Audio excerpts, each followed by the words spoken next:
झारखंड देश को क्या देता है? कोयला देता है, लोहा देता है, बिजली देता है, खनिज संपदा देता है। कुल मिलाकर देश की 40% खनिज संपदा इसी राज्य से जाती है। लेकिन सवाल यह है कि बदले में झारखंड को क्या मिलता है?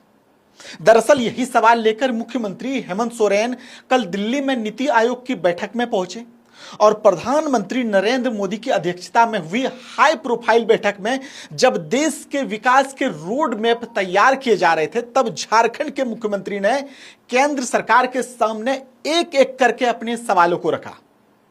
हेमंत सोरेन ने कहा कि झारखंड का 1,36,000 करोड़ कोयला रॉयल्टी अन्य मदों में बकाया, इसके अलावा जल जीवन मिशन का करीब 6,000 करोड़ रुपए का अभी तक राज्य को नहीं मिला है।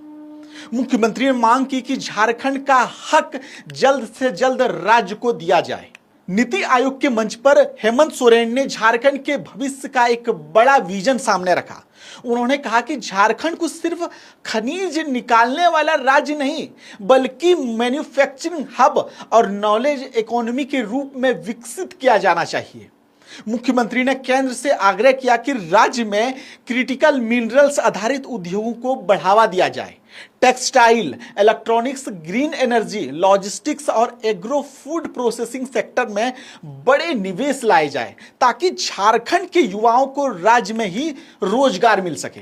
उन्होंने आगे कहा कि झारखंड की असली ताकत सिर्फ जमीन के नीचे खनिज नहीं है, बल्कि यहाँ के युवा भी है। इसलिए शिक्षा, स्वास्थ्य और स्किल डेवलपमेंट को विकास का बड़ा आधार बनाया जाना चाहिए। इसी कड़ी में मुख्यमंत्री ने कहा कि पीएम श्री स्कूल, केंद्रीय विद्यालय की संख्या बढ़ाया जाए। झारखंड में एनसीईआरटी का क्षेत्रीय केंद्र खोला जाए।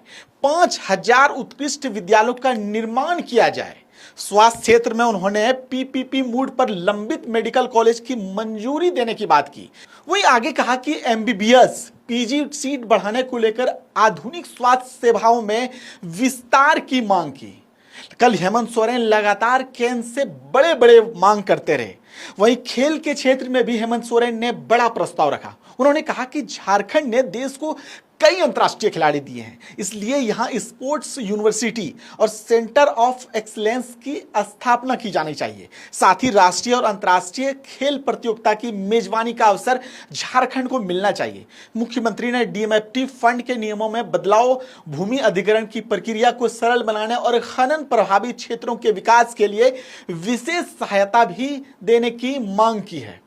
आगे उन्होंने कहा कि कुल मिलाकर दिल्ली के मंच से हेमंत सोरेन ने सिर्फ पैसा नहीं मांगा है, बल्कि झारखंड को खनिज आधारित अर्थव्यवस्था से निकालकर उद्योग, शिक्षा, खेल और तकनीक आधारित विकसित राज्य बनाने का पूरा रोड मैप केंद्र सरकार के सामने रख दिया है।